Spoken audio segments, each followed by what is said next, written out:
नमस्कार दोस्तों, स्वागत है आपका मेरे चैनल में। सूर्यदेव व्रत कथा।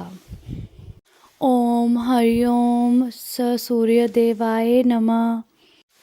रविवार सूर्यदेव व्रत विधि। सूर्य का व्रत 1 वर्ष या 30 रविवारों तक अथवा 12 रविवारों तक करना चाहिए। रविवार को सूर्य से पूर्व बिस्तर से उठकर शौच व स्नान से निवृत्त होकर स्वच्छ लाल रंग के वस्त्र पहने। तत्पश्चात घर के ही किसी पवित्र स्थान पर भगवान सूर्य की स्वर्ण निमित्त मूर्ति का चित्र स्थापित करें। इसके बाद विधि विधान से गंध पुष्पित से भगवान सूर्य का पूजन करें। पूजन के बाद व्रत कथा सुने। व्रत कथा सुनने के बाद आरती करें। तत्पश्चात सूर्य भगवान का स्मरण करते हुए ओम हाहि ओम सय सूर्यदेवाय नमः इस मंत्र का 12 या 5 अथवा 3 माला जप करें। जप के बाद शुद्ध जल, रक्त, चंदन, अष्ट, लाल पुष्प और दुवा से सूर्य को अर्घ्य दें। संयुक्त भोजन व फलाहार करें। भोजन में गेहूं की रोटी, दलिया, दूध, दही, घी और चीनी खाएं। रविवार के दिन नमक नहीं खाएं। रविवार सूर्य व्रत कथा। एक बुढ़िया माई थी। उनका एक बहुत ही सरल सा नियम था कि प्रति रविवार को सवेरे ही स्नान आदि कर पड़ोसन की गाय के गोबर से घर को लीपकर फिर भोजन तैयार कर भगवान को भोग लगा स्वयं भोजन करती थी।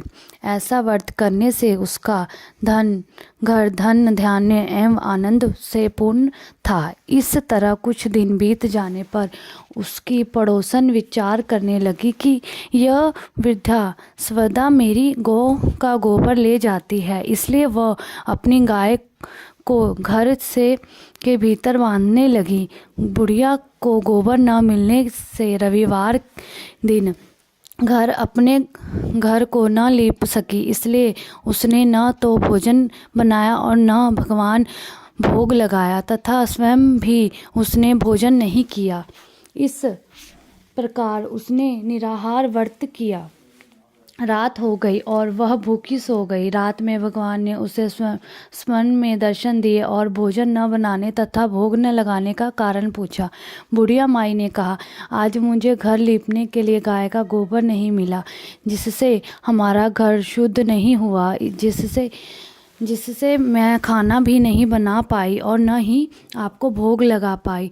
तब भगवान ने कहा, माता, हम तुमको ऐसा गाय देते हैं जिससे सभी इच्छाएं पूर्ण होती है, क्योंकि तुम हमेशा रविवार को गाय के गोबर से घर लीपकर भोजन बनाकर मेरा भोग लगाकर शुद्ध भोजन करती हो। इसमें से मैं खुश होकर तुमको यह वरदान देता हूँ तथा अन्य समय में मोक्ष देता हूँ।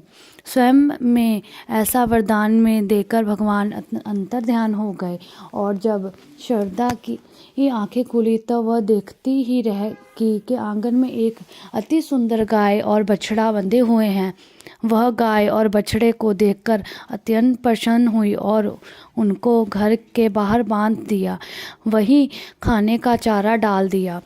जब उसके पड़ोसन ने बुढ़िया के घर के बाहर एक अति सुंदर गाय और बछड़े को देखा तो देश के कारण उसका हृदय जल उठा तथा जब उसने देखा कि गाय ने सोने का गोबर किया है तो वह उस गाय का गोबर ले गई और अपनी गाय का गोबर उसकी जगह रख गई।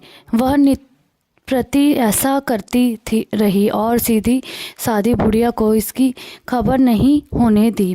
तब सर्वव्यापी ईश्वर ने सोचा कि चालाक पड़ोसन के कर्म से बुढ़िया ठगी जा रही है। भगवान ने संध्या के समय अपनी गाय से बड़े जोर की आंधी चला दी। बुढ़िया ने आंधी के भय से अपनी गाय को घर के भीतर बांध लिया। प्रातःकाल उठकर जब वृद्धा ने देखा कि गाय ने सोने का गोबर दिया है तो उसके आश्चर्य की सीमा न रही और वह प्रतिदिन गाय को घर के भीतर बांधने लगी।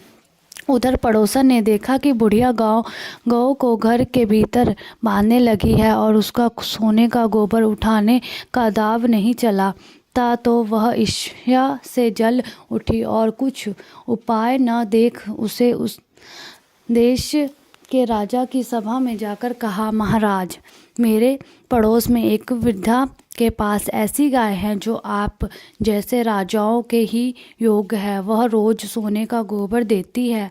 आप उस सोने के प्रजा का पालन कीजिए। वह श्रद्धा इससे सोने का क्या करेगी। राजा ने यह बात सुन अपने दूतों को वृद्धा के घर से गाय लाने की आज्ञा दी। वृद्धा प्रातः ईश्वर का भोग लगा भोजन ग्रहण करने ही जा रही थी कि राजा के कर्मचारी गाय खोलकर ले गए। वृद्धा काफी रोई चिल्लाई, किंतु कर्मचारियों के समक्ष कोई क्या करता। उस दिन श्रद्धा गाय के विरोध में भोजन न खा सकी और रात भर रो रो ईश्वर से गाय को पुण्य पाने के लिए प्रार्थना करती रही। उधर राजा गाय को देखकर बहुत प्रसन्न हुआ, लेकिन सुबह जैसे ही वह उठा सारा महल गोबर से भरा दिखाई देने लगा। राजा यह देखकर घबरा गया। भगवान ने रात में राजा के मन में कहा, राजा, गाय वृद्धा को लौटाने में ही तेरा भला है। उसके रविवार के व्रत से प्रसन्न होकर मैंने उसे गाय दी थी।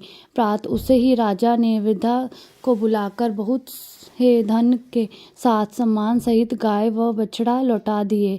उसकी पड़ोसन को बुलाकर उचित दंड दिया गया। इतना करने के बाद राजा के महल में गंदगी दूर हो गई।